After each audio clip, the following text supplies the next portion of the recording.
अध्याय 8 भगवत प्राप्ति। अर्जुन ने कहा, हे भगवान, हे पुरुषोत्तम, ब्रह्म क्या है, आत्मा क्या है, सकाम कर्म क्या है, यह भौतिक जगत क्या है तथा देवता क्या है, कृपा करके यह सब मुझे बताइए। हे मधुसूदन, यज्ञ का स्वामी कौन है और वह शरीर में कैसे रहता है, और मृत्यु के समय भक्ति में लगे रहने वाले आपको कैसे जान पाते हैं। भगवान ने कहा, अविनाशी और दिव्य जीव ब्रह्म कहलाता है और उसका नित्य स्वभाव अध्यात्म या आत्म कहलाता है। जीवों के भौतिक शरीर से संबंधित गतिविधि कर्म या सकाम कर्म कहलाती है। हे देहधारियों में श्रेष्ठ, निरंतर परिवर्तनशील यह भौतिक प्रकृति अधिभूत कहलाती है। भगवान का विराट रूप, जिसमें सूर्य तथा चंद्र जैसे समस्त देवता सम्मिलित हैं, अधिदैव कहलाता है तथा प्रत्येक देहधारी के हृदय में परमात्मा स्वरूप स्थित मैं परमेश्वर अधियज्ञ कहलाता है। और जीवन के अंत में जो केवल मेरा स्मरण करते हुए शरीर का त्याग करता है, वह तुरंत मेरे स्वभाव को प्राप्त करता है, इसमें रंच मात्र भी संदेह नहीं है। हे कुंती पुत्र, शरीर त्यागते समय मनुष्य जिस जिस भाव का स्मरण करता है, वह उस भाव को निश्चित रूप से प्राप्त होता है। अतएव हे अर्जुन, तुम्हें सदैव कृष्ण रूप में मेरा चिंतन करना चाहिए और साथ ही युद्ध करने के कर्तव्य को भी पूरा करना चाहिए। अपने कर्मों को मुझे समर्पित करके तथा अपने मन एवं बुद्धि को मुझ में स्थिर करके तुम निश्चित रूप से मुझे प्राप्त कर सकोगे।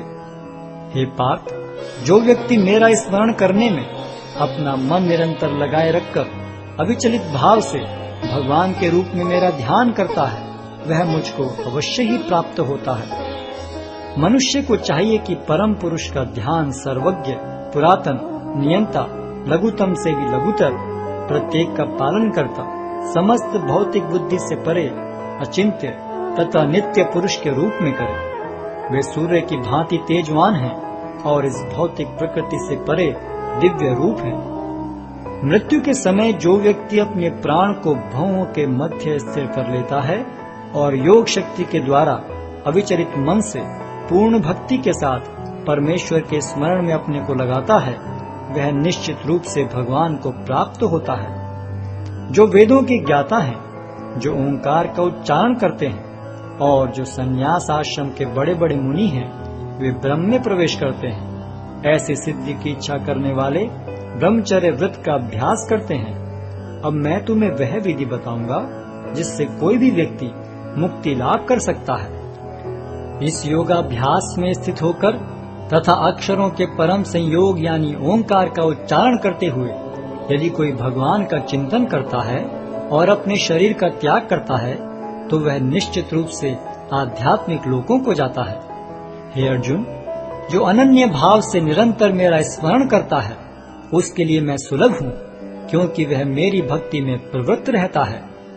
मुझे प्राप्त करके महापुरुष जो भक्ति योगी हैं, कभी भी दुखों से पूर्ण इस अनित्य जगत में नहीं लौटते, क्योंकि उन्हें परम सिद्धि प्राप्त हो चुकी होती है। इस जगत में सर्वोच्च लोक से लेकर निम्नतर सारे लोग दुखों के घर हैं, जहाँ जन्म तथा मरण का चक्कर लगा रहता है। किंतु हे कुंती पुत्र, जो मेरे धाम को प्राप्त कर लेता है, वह फिर कभी जन्म नहीं लेता। मानवीय गणना के अनुसार 1000 युग मिलकर ब्रह्मा का एक दिन बनता है और इतनी ही बड़ी ब्रह्मा की रात्रि भी होती है। ब्रह्मा के दिन के शुभारंभ में सारे जीव अव्यक्त अवस्था से व्यक्त होते हैं और फिर जब रात्रि आती है तो वे पुनः अव्यक्त में विलीन हो जाते हैं। जब जब ब्रह्मा का दिन आता है तो सारे जीव प्रकट होते हैं और ब्रह्मा की रात्रि होते ही असहायवत विलीन हो जाते हैं। इसके अतिरिक्त एक अन्य अव्यक्त प्रकृति है जो शाश्वत है और इस व्यक्त तथा अव्यक्त पदार्थ से परे है। यह परा और कभी नाश न होने वाली है। जब इस संसार का सब कुछ लय हो जाता है, तब भी उसका नाश नहीं होता। जिसे वेदांती अप्रकट तथा अविनाशी बताते हैं, जो परम गंतव्य है, जिसे प्राप्त कर लेने पर कोई वापस नहीं आता, वही मेरा परम धाम है। भगवान जो सबसे महान है, अनन्य भक्ति द्वारा ही प्राप्त किए जा सकते हैं। यद्यपि वे अपने धाम में विराजमान रहते हैं, तो भी वे सर्वव्यापी हैं और उनमें सब कुछ स्थित है। हे भरत श्रेष्ठ, अब मैं तुम्हें उन विभिन्न कालों को बताऊंगा जिनमें इस संसार से प्रयाण करने के बाद योगी पुनः आता है अथवा नहीं आता। जो पर ब्रह्म के ज्ञाता हैं, वे अग्निदेव के प्रभाव में, प्रकाश में, दिन के शुभ क्षण में, शुक्ल पक्ष में या जब सूर्य उत्तरायण में रहता है, उन 6 मासों में इस संसार से शरीर त्याग करने पर उस पर ब्रह्म को प्राप्त करते हैं। जो योगी धुएं, रात्रि, कृष्ण पक्ष में या सूर्य के दक्षिणायन रहने के 6 महीनों में दिवंगत होता है, वह चंद्रलोक को जाता है, किंतु वहां से पुनः चला आता है। वैदिक मतानुसार इस संसार से प्रयाण करने के 2 मार्ग हैं, एक प्रकाश का तथा दूसरा अंधकार का। जब मनुष्य प्रकाश के मार्ग से जाता है तो वह वापस नहीं आता, किंतु अंधकार के मार्ग से जाने वाला पुनः लौट कर आता है। हे अर्जुन, यद्यपि भक्तगण इन दोनों मार्गों को जानते हैं, किंतु वे मोहग्रस्त नहीं होते, अतः तुम भक्ति में सदैव स्थिर रहो।